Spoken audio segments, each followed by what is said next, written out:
بسم اللہ الرحمن الرحیم۔ معراج رسول صلی اللہ علیہ وآلہ وسلم۔ قابل توجہ بات یہ ہے کہ بہت سی روایات کی تصریح کے مطابق پیغمبر صلی اللہ علیہ وآلہ وسلم نے اس عظیم سفر کے مختلف حصوں میں اچانک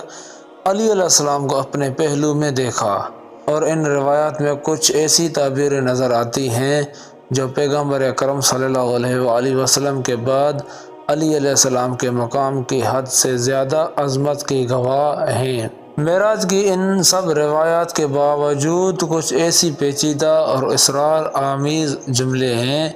جن کے مطالب کو کشف کرنا آسان نہیں ہے، اور اصطلاح کے مطابق روایات متشابہ کا حصہ ہیں،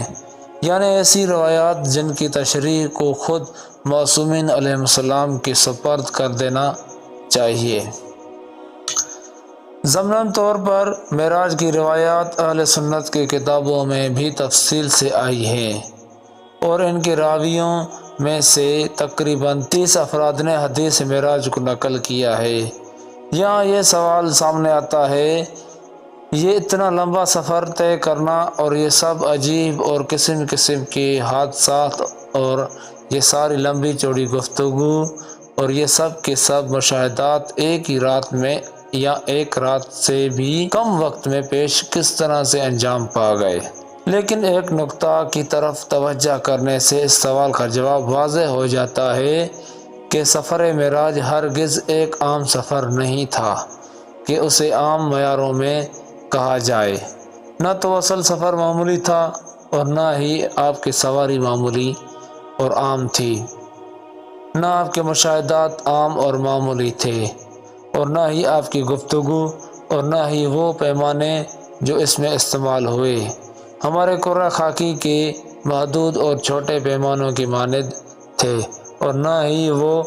تشبیہات جو اس میں بیان ہوئی ہیں ان مناظر کی عظمت کو بیان کر سکتی ہیں جو پیغمبر اکرم صلی اللہ علیہ وآلہ وسلم نے مشاہدہ کیے۔ تمام چیزیں خارق العادت صورت میں اور اس مکان و زمان سے خارج ہونے کے پیمانوں میں جن سے ہم آشنا نہیں واقع ہوئی۔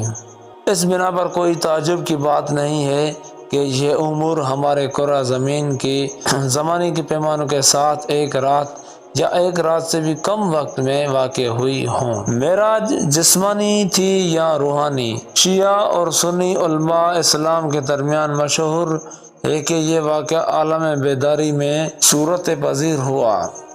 سورہ بنی اسرائیل کی پہلی آیت اور سورہ نجم کی مذکورہ آیات کا ظاہری مفہوم بھی اس امر کا شاہد ہے کہ یہ واقعہ بیداری کی حالت میں پیش آیا۔ تواریخ اسلامی بھی اس امر پر شاہد و صادق ہیں۔ تاریخ کہتی ہے جس وقت رسول اللہ صلی اللہ علیہ وآلہ وسلم نے واقعہ معراج کا ذکر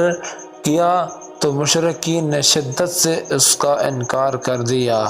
اور آپ کے خلاف ایک بہانہ بنا لیا۔ یہ بات گواہی دیتی ہے کہ رسول اللہ صلی اللہ علیہ وآلہ وسلم ہرگز خواب یا مکاشفہ روحانی کی مدعی نہ تھے، ورنہ مخالفین اس قدر شور و غوغا نہ کرتے۔ یہ جو حسن بصری سے روایت ہے کہ یہ واقعہ خواب میں پیش آیا،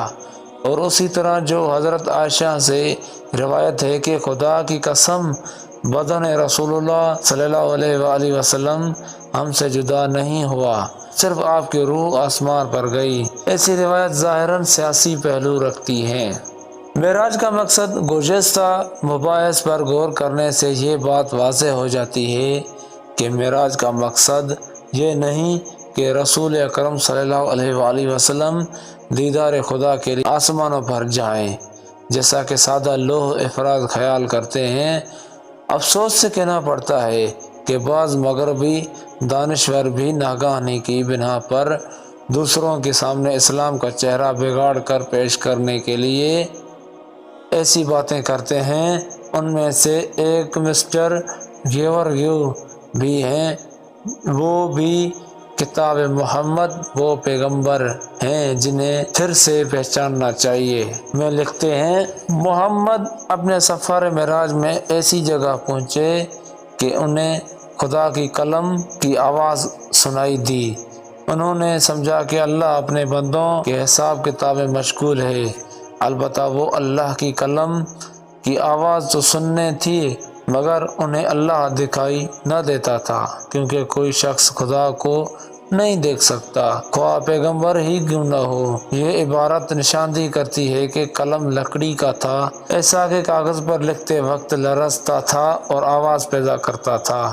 اسی طرح کی اور بہت سارے خرافات اس میں موجود ہیں، جبکہ مقصد معراج یہ تھا کہ اللہ کے عظیم پیغمبر کائنات میں بالخصوص عالم بالا میں موجود عظمت الہی کی نشانیوں کا مشاہدہ کریں اور انسانوں کی ہدایت و رہبری کے لیے ایک نیا ادراک اور ایک نئی بصیرت حاصل کریں۔ یہ ہدف واضح طور پر سورہ بنی اسرائیل کی پہلی آیت اور سورہ نجم کی آیت نمبر 18 میں بیان ہوا ہے۔ امام جعفر صادق علیہ السلام سے مقصد معراج پوچھا گیا تو آپ علیہ السلام نے فرمایا، خدا ہرگز کوئی مکان نہیں رکھتا اور نہ اس پر کوئی زمانہ گزرتا ہے، لیکن وہ چاہتا تھا کہ فرشتوں اور آسمانوں کے باسیوں کو اپنے پیغمبر کی تشریف آوری سے عزت بخشے اور انہیں آپ کی زیارت کا شرف عطا کرے، نیز آپ کو اپنی عظمت کی عجائبات دکھائے تاکہ واپسی آ کر آپ انہیں لوگوں سے بیان کریں۔